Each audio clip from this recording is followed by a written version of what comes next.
I think we are almost all here. There may be a few late arrivals, but we're going to go ahead and get started. Please rise for the Pledge of Allegiance and the National Anthem. I pledge allegiance to the flag of the United States of America and to the republic for which it stands, one nation, under God, indivisible, and with liberty and justice for all. Please remain standing while Aurora Daner leads the national anthem.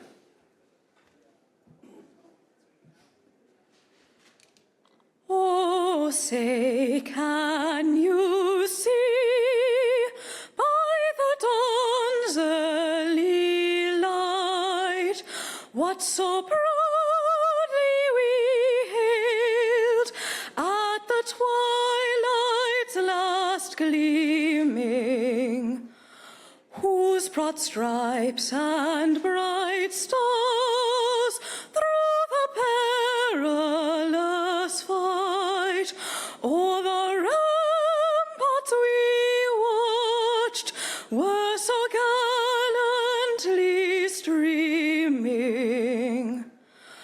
On the rocket's red glare, the bombs bursting in air, gave proof through the night that a flag was still there.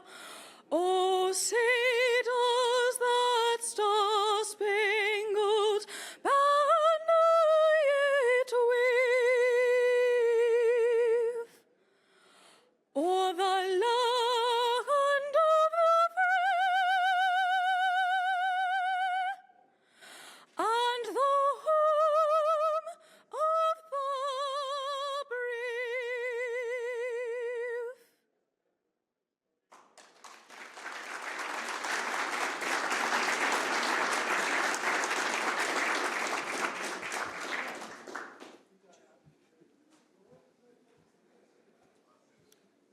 Please sit.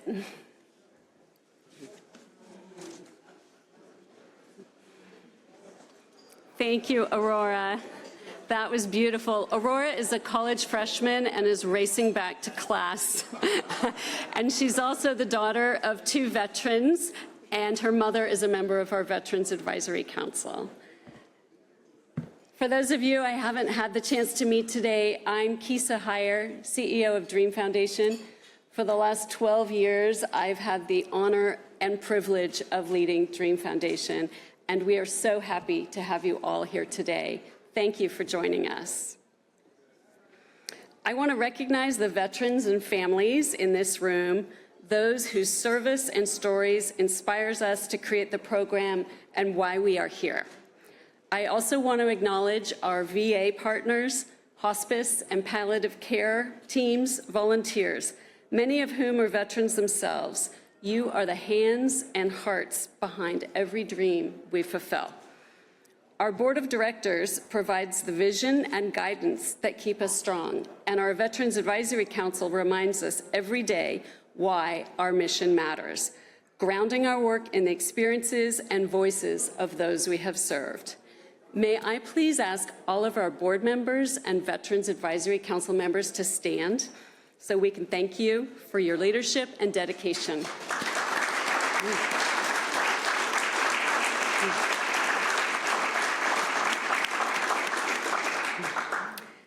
We are so grateful for how you lead us with purpose, compassion, and an unwavering focus on our mission.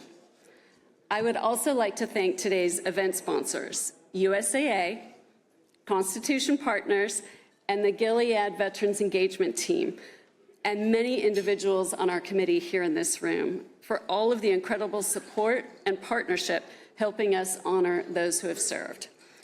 I also want to acknowledge several partners who are tuning in remotely today. Dana Newquist of the Coeta and Donald Barker Foundation, Greg Kushner of the Tech Sergeant Jack Kushner Retired Foundation. Their steadfast and generous support has helped us grow year after year.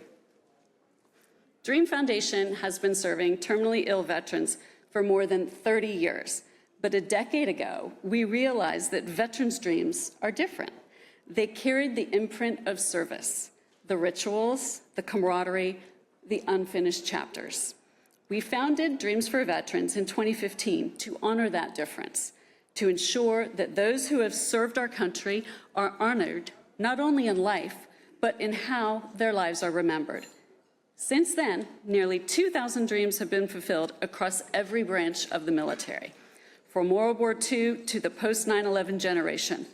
Behind each dream is a story, a reunion, a salute, a trip home, or a moment of peace. These dreams remind us that dignity, connection, and gratitude matter deeply, especially at life's end. Today, we celebrate the impact of this work, the people who make it possible, and the veterans whose stories inspire us to keep going. It is now my honor to introduce someone who truly embodies the spirit of Dreams for Veterans: compassion, camaraderie, and continued service. Dr. Chris Freeman, a former U.S. Army captain, is the Chief Commercial Officer at Guardant Health. For Dream Foundation, he's been a dream deliverer, the founding chair of our Veterans Advisory Council, and a Dream Foundation board member. He brings the perspective of both a veteran and a leader who continues to serve through action and advocacy, helping ensure every veteran's story is honored with dignity and respect. Please help me welcome Dr. Chris Freeman.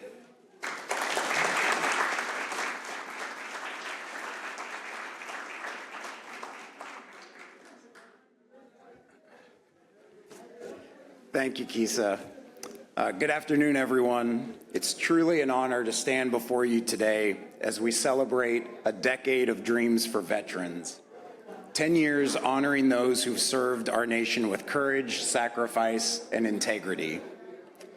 As someone who proudly served in the U.S. Army myself, this mission is deeply personal to me. Military service changes you.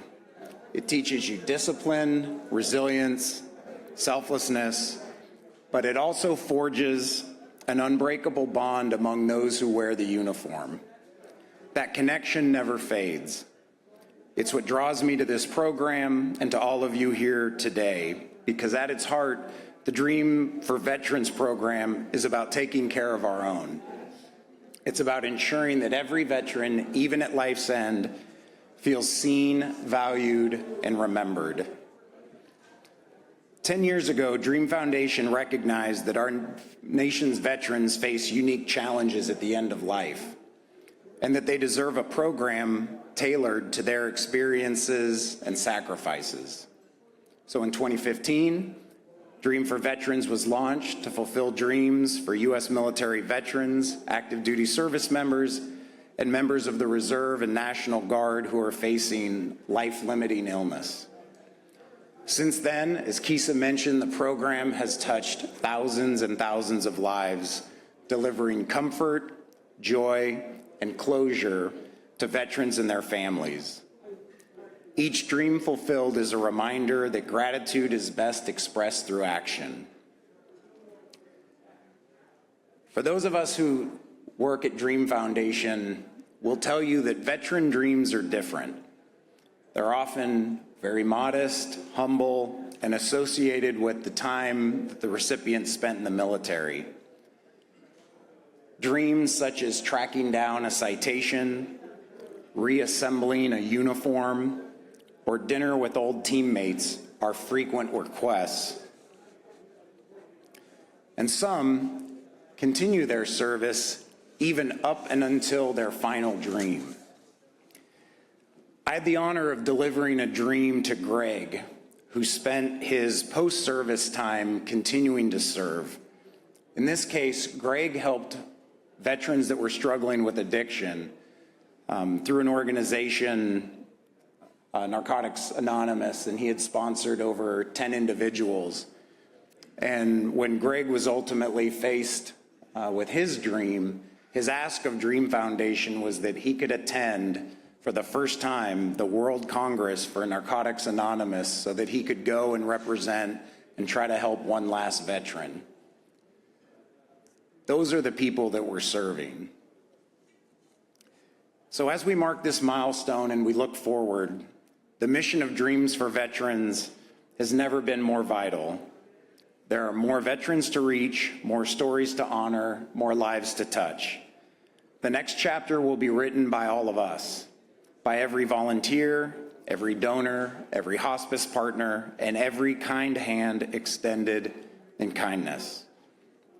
Let us move forward together, guided by the same compassion and commitment, and driven by the belief that no veteran should leave this world without knowing that they are valued, loved, and remembered. On behalf of the Dream Foundation and the Dreams for Veterans program, to our veterans, your families, our staff, and all those who have made this decade of dreams possible, let's continue to serve those who've served us with gratitude, heart, and action. Thank you, and congratulations on 10 incredible years of dreams.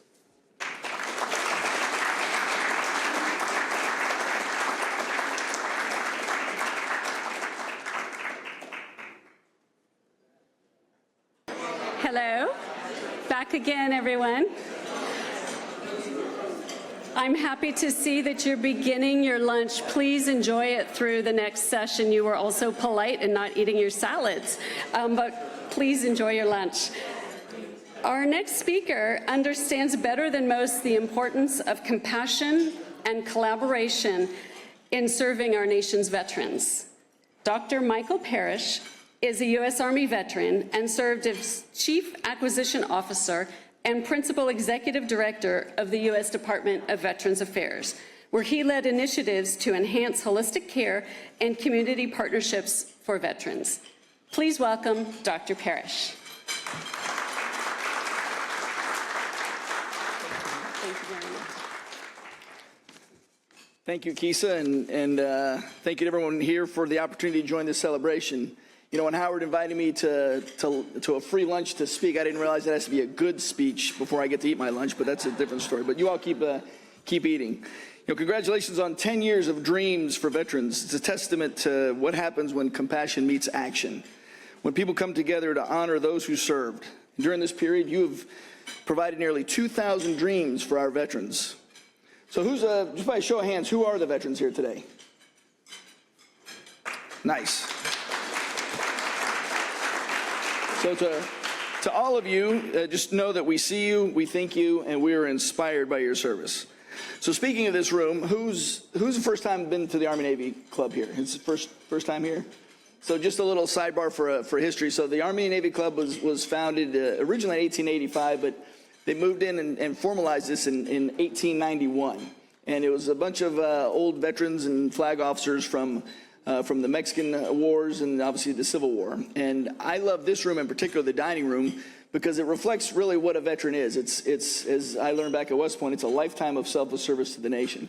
So if you look up here on the fresco, I have to start with the West Point side, you see the cadet with Mars, you know, the god of war. And then on this side, that's the Army side. And then on this side, you get that other team that you get the midshipmen and I guess that's Poseidon and whatever they're doing over there. So, but anyway, so it is Army and Navy, and of course this, like most of the business clubs, you have reciprocity, you do that. But many of us are members, and we really enjoy coming here for things like Thanksgiving and otherwise. If you have a chance, I encourage you to go to the library upstairs, and you can see a lot of historical artifacts, a lot of the paintings you see in a George Washington painting from 1792.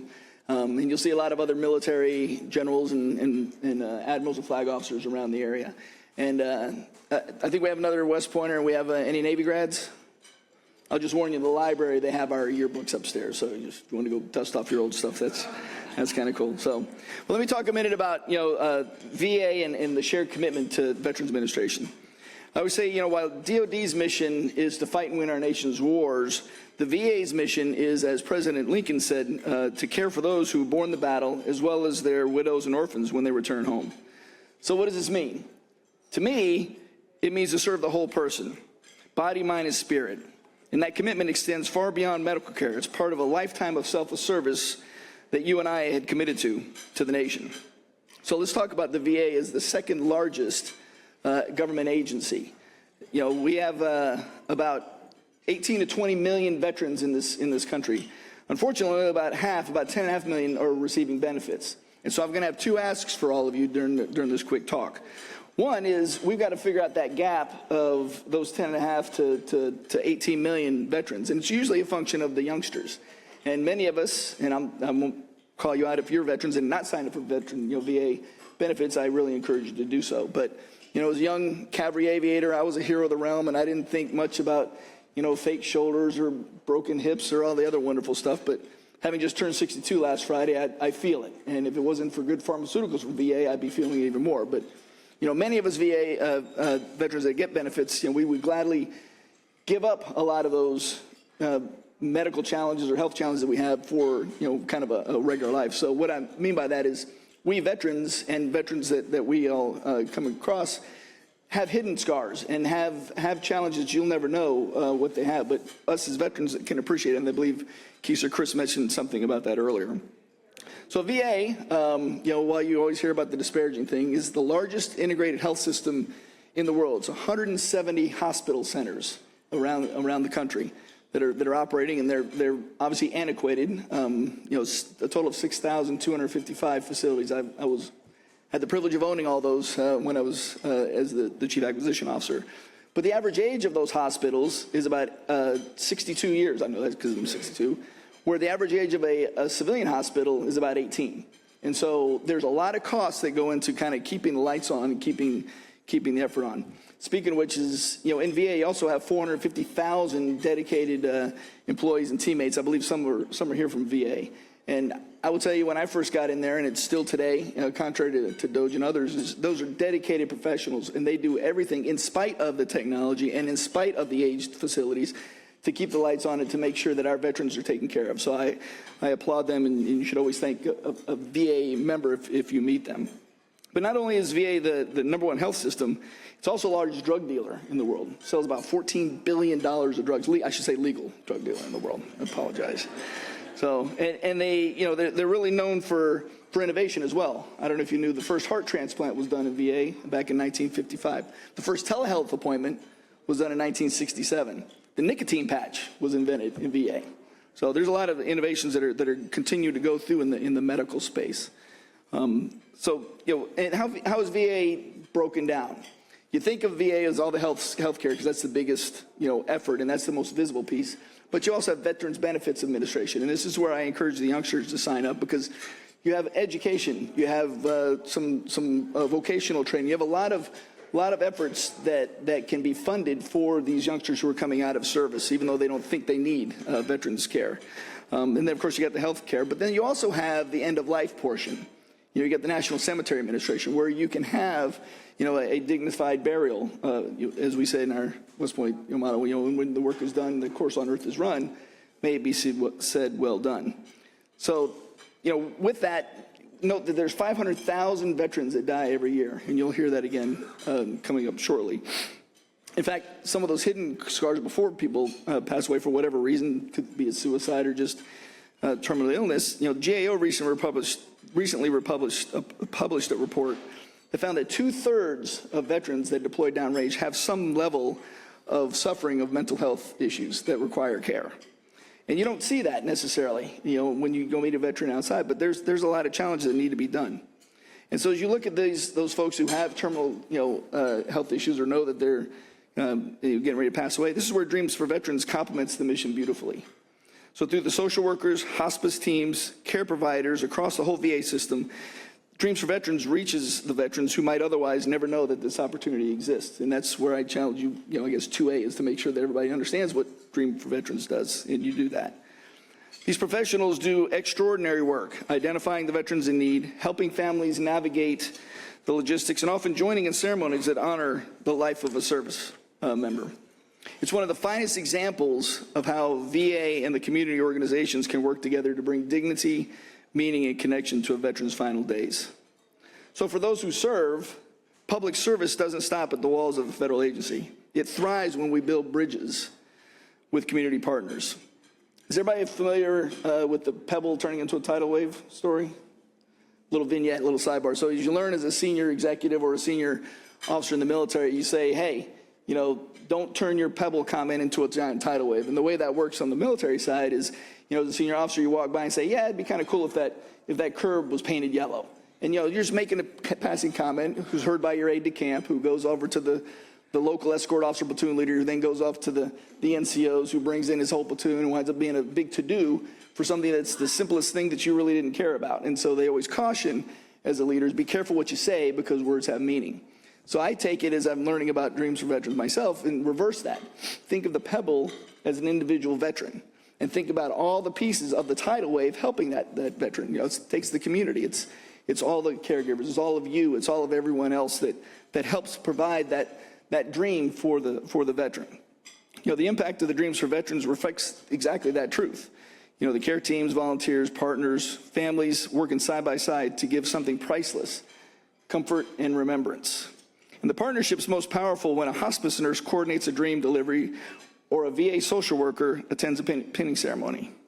So what you do and what you provide makes a difference, not just to a single veteran, not just to a family members, but to the entire American community. And it's important, and I thank you all for providing that support. Every dream fulfilled reminds us that service doesn't end when the uniform comes off. These dreams reaffirm a veteran's sense of identity and allow the families to see their loved one not only as a patient, but also as a hero. How many of us might have had fathers or grandfathers that never really talked about their service? I know my dad was in Vietnam 3 times. He never talked about it, before he passed away. So as Keisha has told me, and I jokingly say we cadet borrow certain lines. She had a great line the other day that says, the work you do changes the trajectory of family legacies. It ensures that love, not loss, is what families carry forward. And I think that's a great line, so thanks, Keisha. So looking forward, as we look to the future, there's more to do. Each year, as I stated before, 500,000 veterans reach life's final chapter. And we have the ability and the responsibility to ensure that their stories end with grace and gratitude. Programs like Dream for Veterans show what's possible when VA, nonprofit partners, and the community unite behind a common purpose. Together, we can continue to rewrite the ending that endures, honoring every veteran, one dream at a time. And so my second ask for you, and you're already doing this, but find others, is keep giving your time, talents, and obviously resources to Dreams for Veterans to be able to help do that. And as I finish all my speeches, I give a quote that I learned from cadet history. And Napoleon once said, it's better to have never lived before than to leave behind no trace of one's existence, which means you've got to make history. And you all, Dreams for Veterans, actually makes that history. So with that, I thank you, and hopefully that's enough for me to eat my lunch. So, but thank you for your time.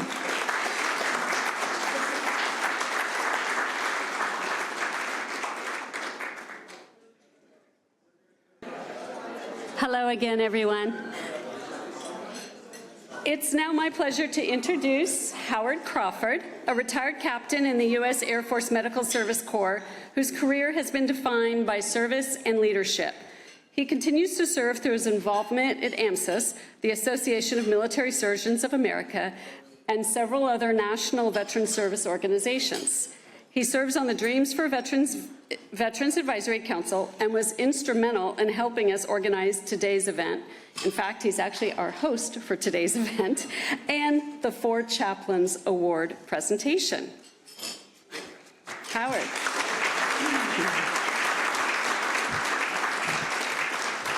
Wow, welcome to the club. We're always looking for new members. No, that's wrong event, sorry. So first of all, welcome everybody, really, to the Army-Navy Club.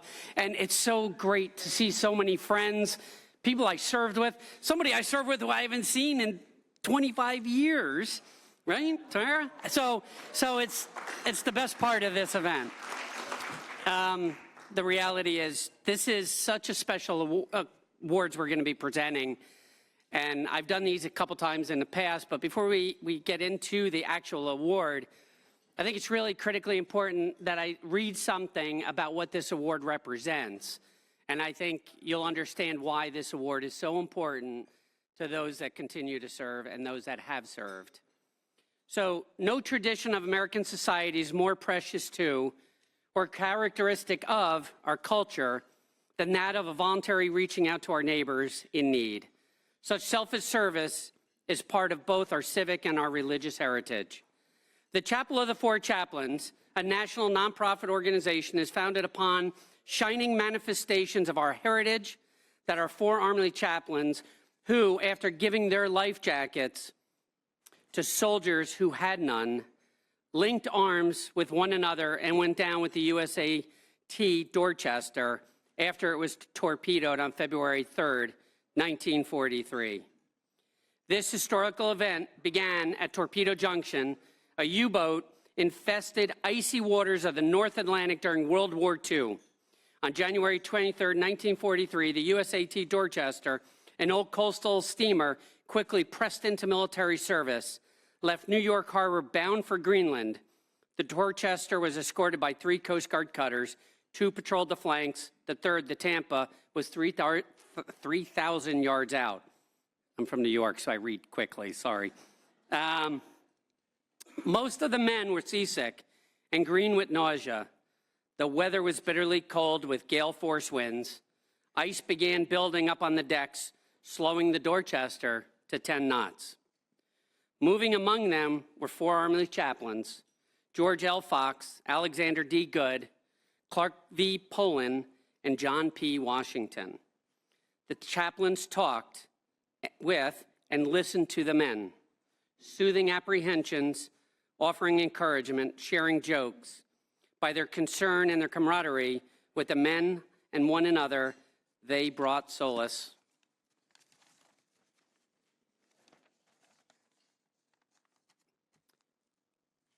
On February 2nd, the Tampa sonar detected the presence of a submarine.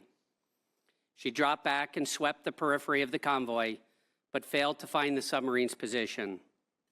That evening, the Tampa returned to the patrol area up front, and the other ships followed. The captain ordered the men to sleep in their clothing with their life jackets close at hand. They were only 150 miles from Greenland.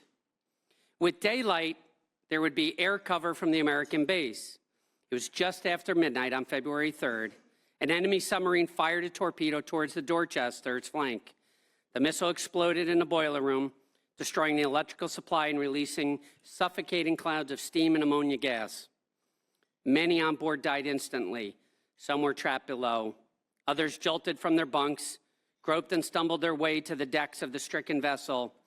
Taking on water rapidly, the ship began listing to starboard. Overcrowded lifeboats capsized, rafts drifted away before anyone could reach them. Men clung to the rails, frozen with fear, unable to let go, and plunge into the dark churning water far beneath. The testimony of the survivors tells us that the sole order and the only fragment of hope in that chaos came from the 4 chaplains, who calmly guided men to their boat stations. They opened a storage locker and distributed life jackets. Then they coaxed men frozen with fear over the side. Soon the supply of life jackets was exhausted. Several survivors report watching in awe as 4 chaplains either gave away or forced upon other young men their own life jackets. These 4 men of God had given away the only means of saving themselves in order to save others. The chaplains gathered together and led the men around in prayer and in hymn. They linked their arms together as the slant of the deck became severe. And just that way, with their arms linked in brotherhood and their heads bowed in prayer, they sank beneath the waves. It was a heroic act. It was not only a heroic act aboard the Dorchester, but it was especially significant because of the identity of these 4 young men, 2 Protestants, a Catholic, and a Jew. Today, as it has these many years, the Chapel of 4 Chaplains serves the memory of these brave men and carries their message of interfaith cooperation and selfless service to every part of our country. To recognize and encourage acts of volunteerism, brotherhood, and sacrifice among Americans of every age and station of life. The chapel established the Legion of Honor program. The Legion of Honor Award is given in recognition of exceptional, selfless service on the part of an individual who contributes to the well-being of his or her community and to the spirit of interfaith cooperation. Chris?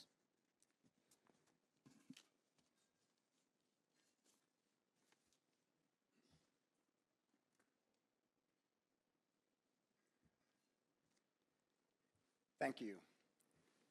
As we celebrate the milestones and memories of the past decade, we also take a moment to honor someone whose spirit embodies everything that this program stands for. My friend and colleague, Chad Bloomgren. We are deeply saddened by Chad's unexpected passing earlier this year. As a founding member of the Veterans Advisory Committee, Chad was a passionate and tireless advocate for veterans. He brought heart, humility, and an unwavering commitment to everything that he did. Chad's life of service began long before Dream Foundation. A former member of the Minnesota Army National Guard, Chad remained devoted to serving veterans throughout his life. He was a founding leader of the Gilead Veterans Engagement Team, where he helped establish its mission and vision, launched innovative programs such as Hiring Our Heroes to connect veterans with mentorship and employment opportunities, and organized the group's inaugural Leadership Training Summit with General Rick Lynch. I know that some of Chad's colleagues are here today and have joined us virtually, which speaks to the impact that he's made on so many. While at the Dream Foundation, Chad coordinated more than 30 dream deliveries and personally took part in many of them himself. We were actually just catching up about one dream that we talk about quite a bit, and it was for a Texas veteran named Joseph, whose final dream was to attend a Packer game at Lambeau. And the game was in the middle of winter, and Chad and his wife Debbie learned that Joseph didn't have proper clothing to go to a game at Lambeau, which is outside. So beyond the dream, which was provided by Dreams for Veterans, Chad and Debbie organized a neighborhood and veterans clothing drive, making sure that Joseph and his family would be warm and comfortable for the game. This is just one small example of many that I think illustrate how far Chad often went above and beyond in selfless service to others. Chad's legacy is one of compassion, leadership, and most importantly, action. He is a true servant leader, and his example will continue to inspire all of us. Our hearts are with Debbie, his family, and everyone who had the privilege of knowing him. Chad will be profoundly missed, but his spirit lives on in every dream fulfilled. I am deeply honored and pleased that Chad's wife, Debbie, is here to accept this award on Chad's behalf.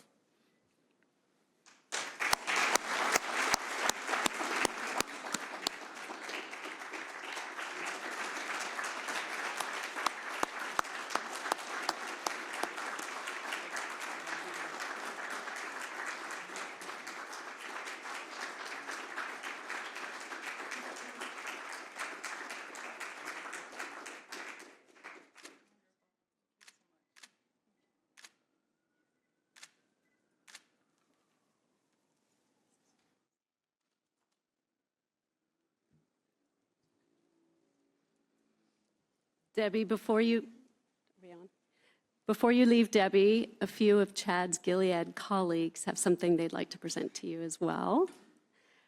And I'd like to invite Grace Rodden, the co-lead of GVET, to explain this.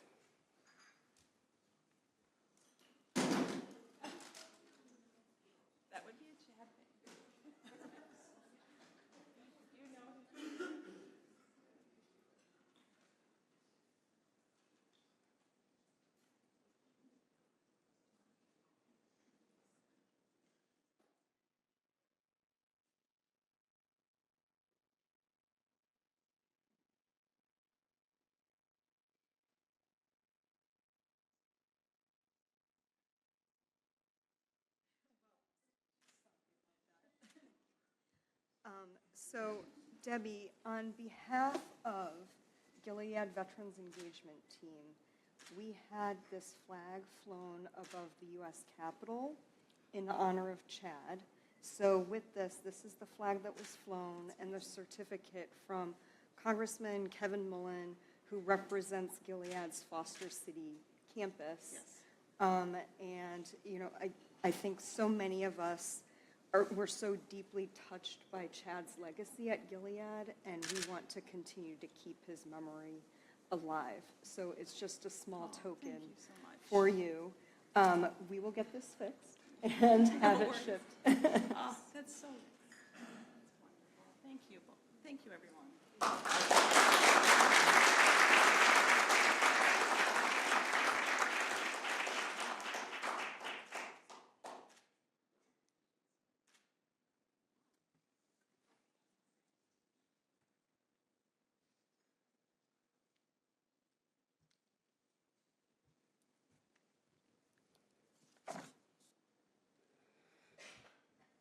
We have a second award today to Ada Marion, who joins us via Zoom from Louisiana. There she is. Okay, fabulous, it worked. Ada is a palliative care social worker at the VA Southeast Louisiana Healthcare. She has gone above and beyond her professional duties to ensure veterans nearing the end of life are honored with joy and dignity. Since 2014, Ada has referred more than 20 terminally ill veterans to Dreams Foundation's Dreams for Veterans program, helping them take final trips, reunite with family, and create cherished memories. Her advocacy began when she helped a young veteran fulfill his dream to ski with his son, an experience that showed her the life-changing power of a dream. Since then, Ada has devoted herself to helping veterans find happiness and peace in their last days, calling it the best part of my job. She has also joined Dream Foundation's Challenge team, training to run the Marine Corps Marathon successfully just 2 weeks ago to raise funds to help us fulfill more dreams. Ada's compassion, dedication, and service beyond her professional role embody the values of the 4 chaplains and make her profoundly deserving of this honor. Ada, we will send you your certificate and your accompanying pin, but for now, I would like to introduce you all to Ada, and you'll see why she is so deserving of this award. Take it away, Ada. Oh, I wish I was there in person so much. Thank you so much for recognizing my work. Of course, I do my work for the veterans and the families, but it means a lot for someone to recognize my work and want to honor it. As a palliative care and hospice social worker, the impact that the Dreams for Veteran program has on the veteran, the families, and the medical team is huge. Even the possibility of applying for a dream provides so much hope. I have been told by so many veterans that their life had become a series of doctor's appointments, treatments, and hospitalizations, and that having the real opportunity to dream about a bucket list item like a trip, a reunion with loved ones, or something we might consider small and simple makes a big difference. It provides the veteran and family with something to look forward to, or as one veteran told me, having a carrot. The Dreams for Veterans application is my favorite tool in my social work toolbox. I see veterans who've been referred to our palliative care clinic 3 days a week. Our clinic includes a doctor or nurse practitioner, a psychologist, and me, the social worker. We see a lot of heart and lung disease and a lot of veterans with a new diagnosis of metastatic cancer. So as you can imagine, it's not an appointment that most veterans are looking forward to attending. During the appointment, I assess for many things, including whether they would meet the criteria to apply for a dream.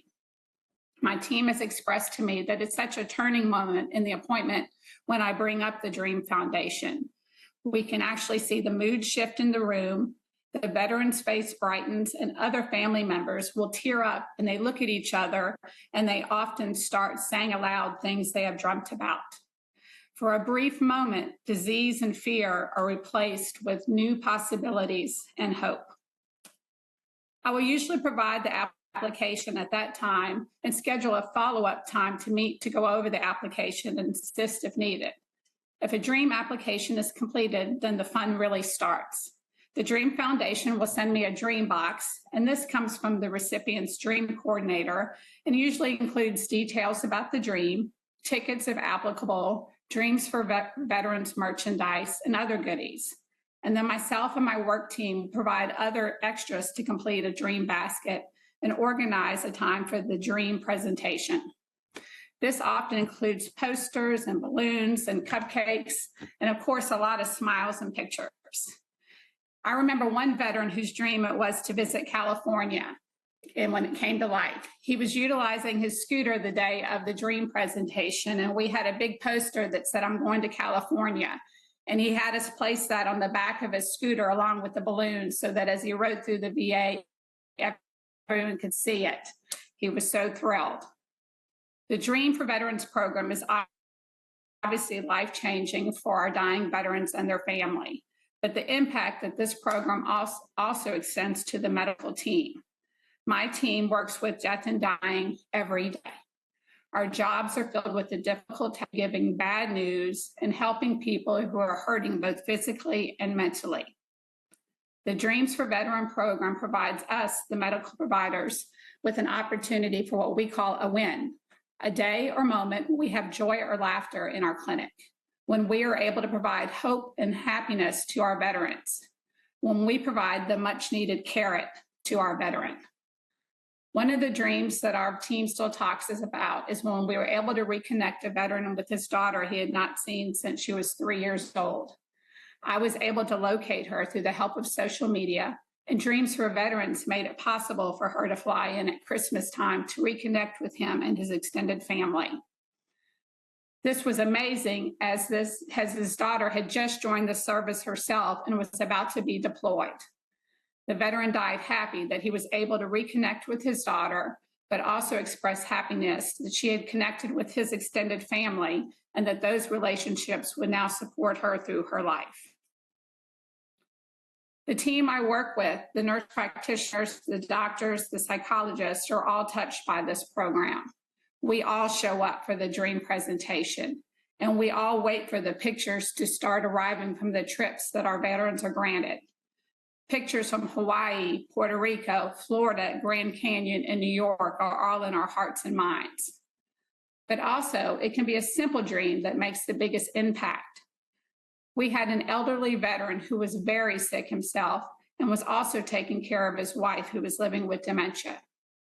His dream was to receive 2 new recliner chairs. He shared with us his plan was to put them side by side in the living room so that they could hold hands. What a beautiful, simple dream that left our team in tears. One of our most recent dreams that was granted was to a veteran whose time was very short. He'd come to live in our hospice unit.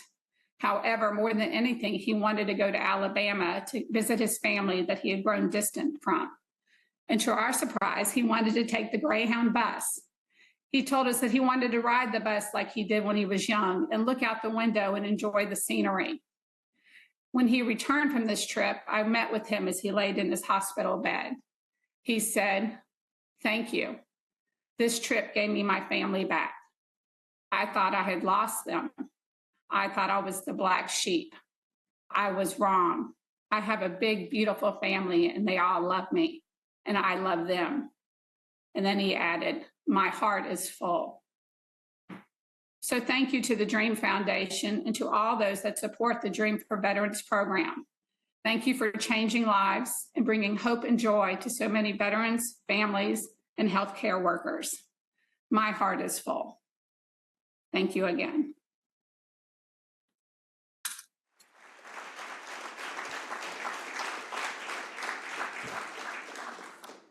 Thank you, Ada. Am I ready? Okay. Thank you, Ada. Ada exemplifies not only who we need to make this program successful, but also how our impact goes beyond the Dream recipient. Over the past 10 years, Dream Foundation has touched more than 10,000 family members, caregivers, volunteers, and medical team members. Thank you for everything you do, Ada, and for being with us today. I'd now like to introduce Michael Flowers. Mike works with Celtran. He is a retired U.S. Marine Corps Lieutenant Colonel, a member of our Veterans Advisory Council, and also newly on the Dream Foundation Board of Directors. He also played a very large role in helping us with this event today. Michael.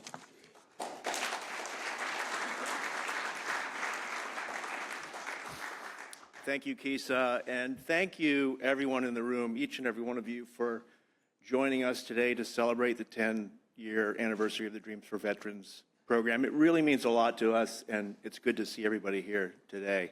Kisa asked me to introduce this video that I actually saw last week for the first time, and it made such an impact on me that I asked Kisa if we could play it for all of you today, so we're going to do that now. This video is a story about Kim. It's Kim's dream.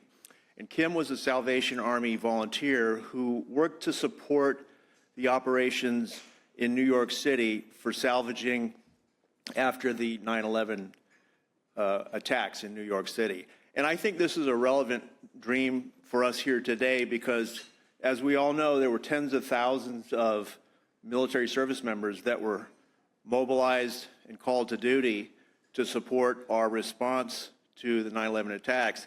Not only active duty members, but reservists and even retirees were called back to duty. So it's very relevant.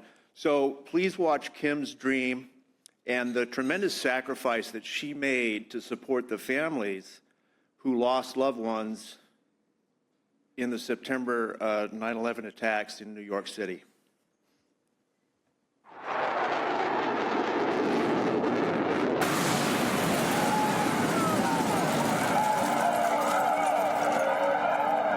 My mother called and said, turn on your TV.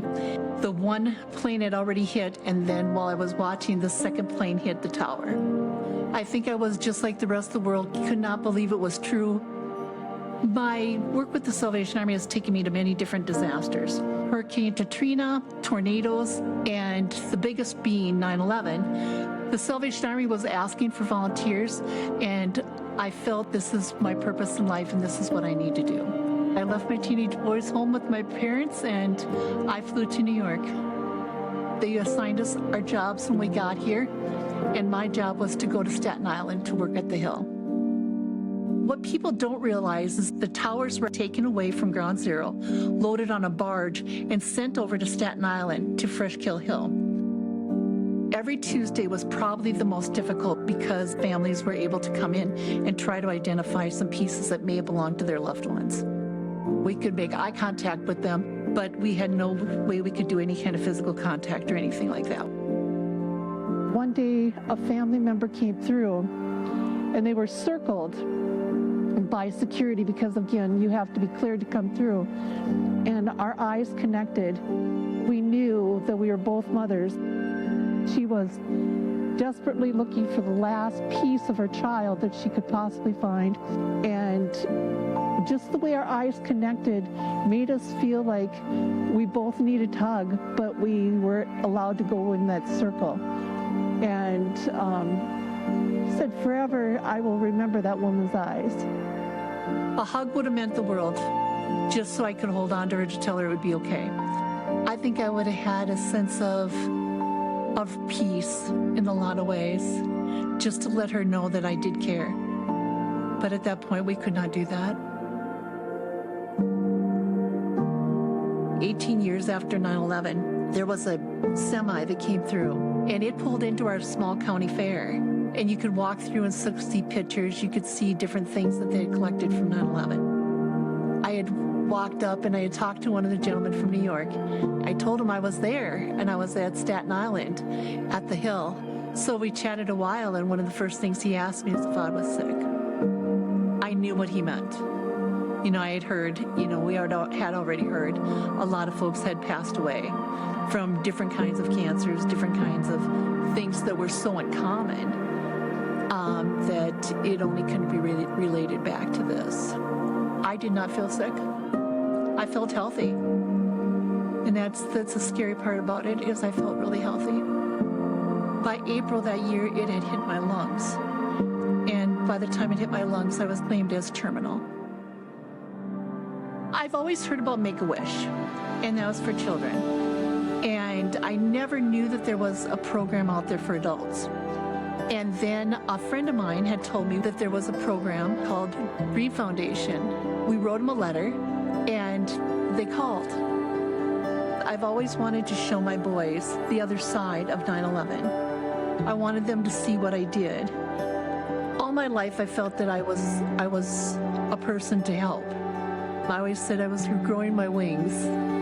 I know now that this work will take my life, and I do not have any regrets. I don't. Like most of us, we all want more time. But I often think about folks who travel down the road and get in that car accident, and they don't have that extra moment. I've been gifted extra moments.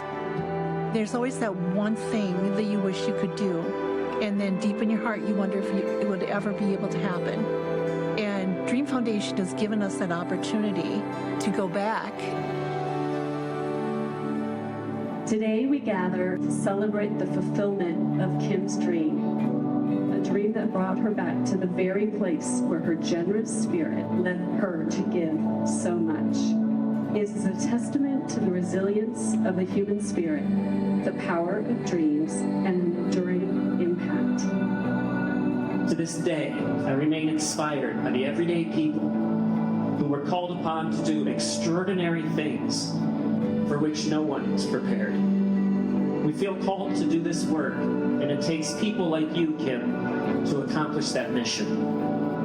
We're so proud of you. We're so grateful for you and the heart you've shown for service. You stood as a symbol of hope, perseverance for your colleagues, and also the nation at large. Your legacy is going to serve as a beacon of inspiration for generations to come. My mom dedicated her life into the service of others. Even growing up, we didn't have a million luxuries, but we had love. I get angry sometimes seeing my mom near retirement with the love of her life, and then this cancer appears. But instead of dwelling on the negative, I try to look at the good she's done and the impact she's made on others every single day. My mom's given it all, 100%, and continues to amaze us every single day. The names have to be one of the hardest things to look at. These are folks who lost their lives that day. On the mornings, they come in on their birthday week and they place a rose. And this one here is Matthew Douglas Horning. Somebody placed a rose right here because this is his birthday. What was the one regret you had from Fresh Kill? What was the one thing you didn't get a chance to do?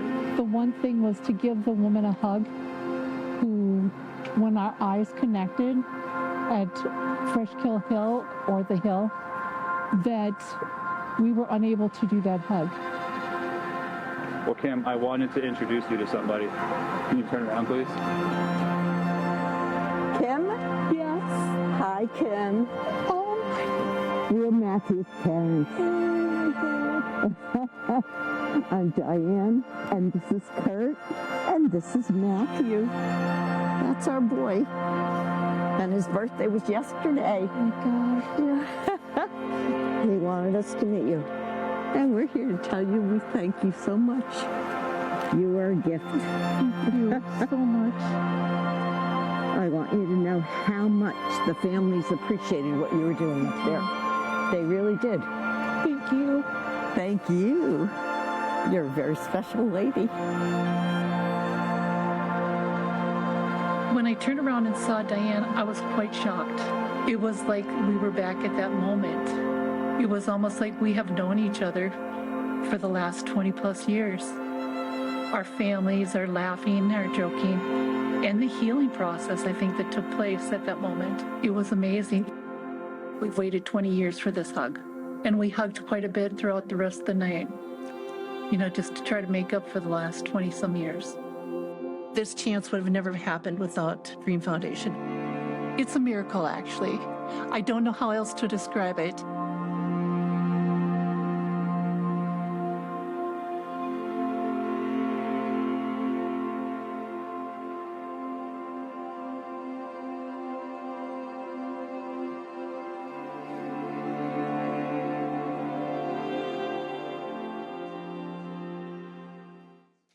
Thank you.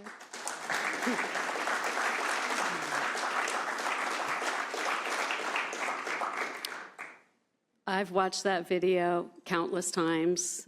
It always gets me, and I can tell you there is never a dry eye in the house when we share it.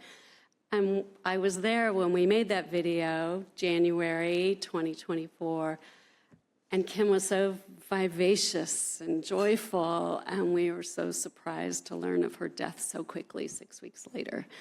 But the stories like Kim's is one of 35,000 dreams that we have fulfilled, many of them veterans, as you've heard today.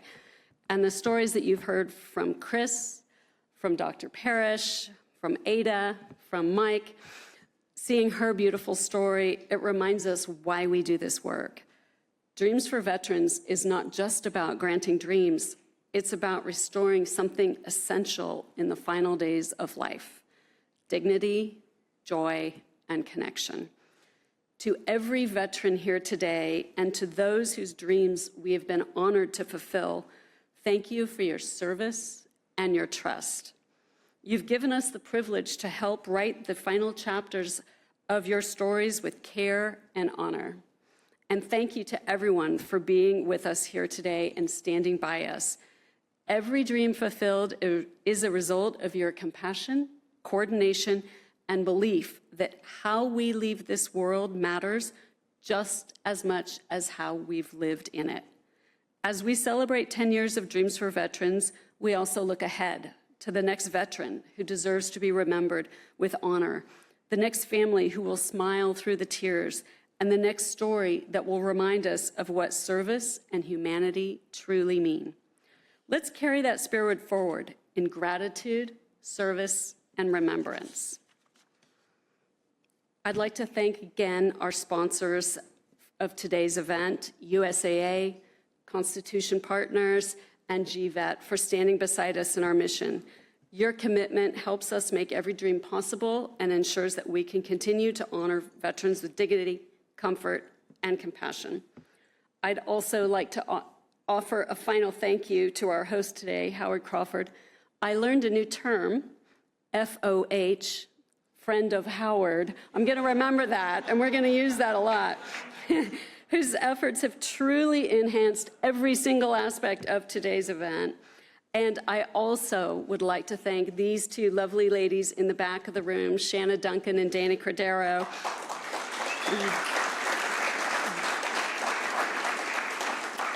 They are two core Dream Foundation members who've played enormous roles over the last decade in the success of our Veterans Program and today's event. You've seen today what a dream can mean to a veteran, the comfort it brings, the hope it restores. On your table, you'll find a QR code where you can learn more, you can find out how to volunteer with us, or you can make a gift to fulfill the next dream. And I am always available to meet with you one-on-one, via Zoom, with your companies, whatever you would like. Together, we can make the next decade even more impactful, honoring every hero, one dream at a time. Thank you.